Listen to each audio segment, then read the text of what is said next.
And we're from Project Volunteers, fairly new. A lot of people have not heard of us yet. But really our mission of Project Volunteers is to inspire and motivate youth and adults to go out in their community and to volunteer. Volunteering, I love volunteering. If I could volunteer as a career, I would. It just doesn't pay too well. You know, I know that there's no other job that I can have in my life that I get as much out of it as I do when I volunteer. And there was actually a study done at a university that measured the amount of serotonin. Serotonin is like the happy drug in your brain. And the more serotonin you have, the happier you are. And what they found is they measured the amount of serotonin in a person who was giving an item or something to a person in need. And they saw that the amount of serotonin was very high in that person. So they were very happy because they were giving something. They measured it in the person receiving, and they found that that person also had a very high level of serotonin. But what was really unique about the study is they found that there was a person just watching this take place and saw that that person had the same level of serotonin. Just seeing somebody give back made a big difference. St. Patrick's Day.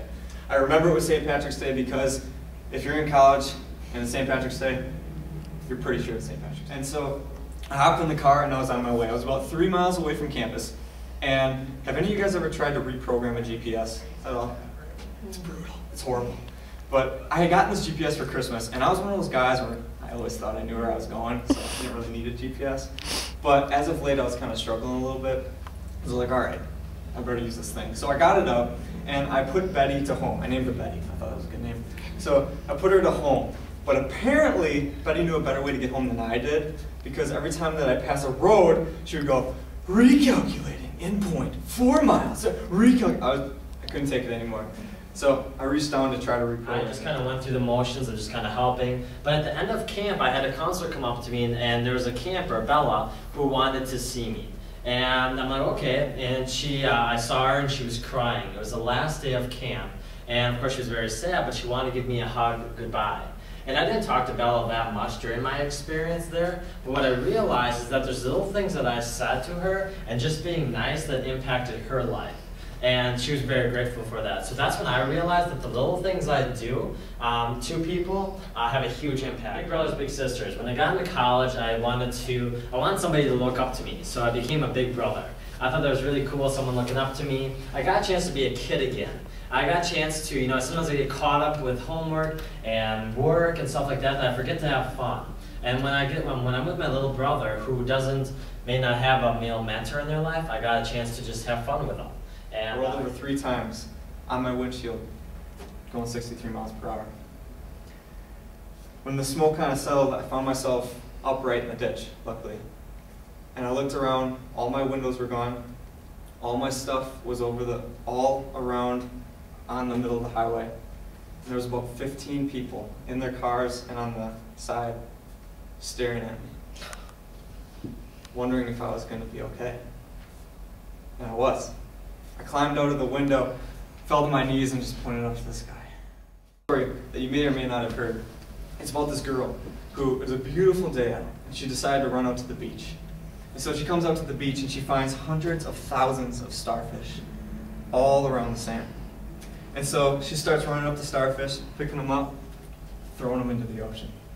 She starts doing this continuously. And there was a guy that was jogging that day. And he comes jogging by, and he sees her, and he stops, and he goes, "What are you doing? You can't possibly make a difference." She looks at him, picks up another starfish, throws it in the ocean. Says, "I made a difference for that one."